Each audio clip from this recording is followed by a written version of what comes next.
Hello everybody, this is Ariel. I'm here to do my audio essay on packing, moving, and preparing for your first home.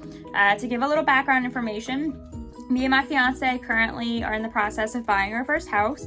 We're in the closing process, which means that we're towards the end of purchasing it and signing all the paperwork and whatnot. And that means that within the next few weeks, we should be in our home. It's been quite the process just because I have a lot of things. I have been living in this house since first grade. Katrina had sent us over into Houma from the New Orleans area, so this is basically what I've known for most of my life, and I have accumulated a lot of objects. So when it comes to packing and moving these objects, I didn't really know how I was gonna go at it. The first thing I did was I went to Walmart and I bought boxes and bubble wrap. The boxes and the bubble wrap came in handy, I'm sure you can imagine. I was also sure to get different sizes of boxes just because different things require different sizes. The first box that I want to show you is this 12 by 10 by 8 box. It's the smallest box that they had. Well, maybe not the smallest, but it was one of the smaller ones. I have a lot of knickknacks, and I found that my knickknacks fit perfectly into that box just because it was the perfect size. And with every knickknack, I wrapped a little bit of bubble wrap around it, taped it, and placed it inside of the box carefully. A lot of my knickknacks are breakable. I didn't want them to break. And the smaller the box size is, granted, the less I can fit, but the less likely that if I jumble it all up, they'll break on each other. So, and also the bubble wrap was there to prepare for any like shifting or movements in the process of moving the boxes from this house to our new home. I also have, it's already like put in a box, I used all of these, but I also have a 15 by 12 by 10. This is the medium size box. I found that this one actually came, other than the big ones that I'm about to show you, came in the most like handy, I guess, because a lot of my items weren't just small, they were like medium size. So it was like the small box was a little too small, the big box was too big. This, I was able to put layers of stuff.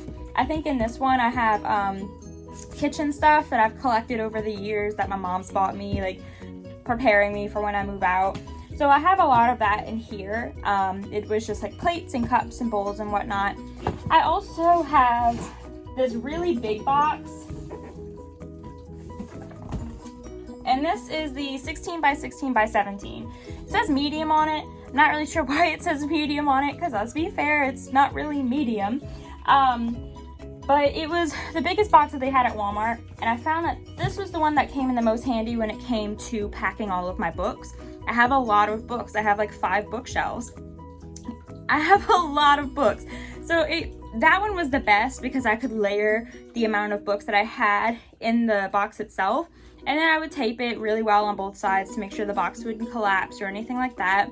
They also had an option for more enforced boxes, like they were thicker and they were less likely to break open, but they were also more expensive. And I found that these worked just as well as long as you put a little extra tape on them. When you actually go to the store, the best thing to get are boxes, bubble wrap, and lots of tape. I actually bought 1 roll of tape when I should have bought 2. So I have to pause in my packing just because I don't have the extra tape right now and I'm not going out and getting it.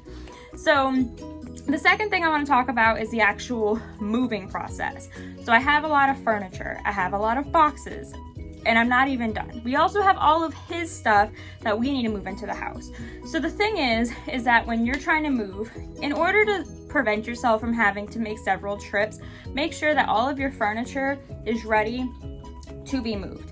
All of your boxes are ready to be moved. That way, like, you don't have to go bring some boxes, take everything out, bring those same boxes, repack. Make sure that it's all prepared and ready to go. That way you don't have to make several trips.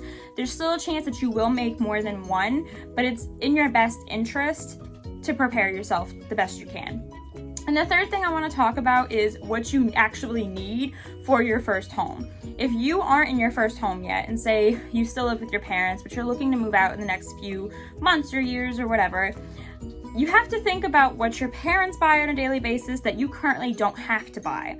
Like, I'm not the only one supplying myself with this. Like my parents, my fiance's parents, me or my fiance, we're all in the process of buying things that I typically didn't have to think about on a daily basis.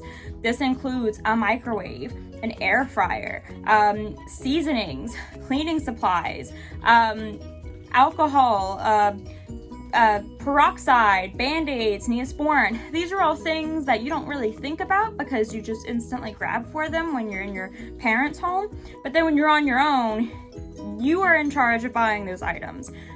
And it's a different lifestyle for sure, because there's nobody suddenly buying them for you. You're in charge of buying them for yourself.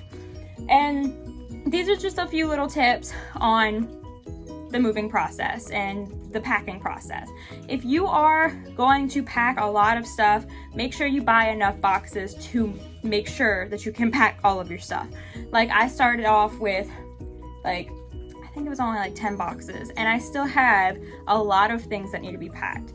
Make sure you buy a lot of bubble wrap, because I also ended up using Walmart bags and cutting up trash bags to put in between glassware because I didn't buy enough bubble wrap. And make sure you buy enough tape, because if you don't have enough tape, then you won't have enough boxes. And that's just how it is. So thanks for watching.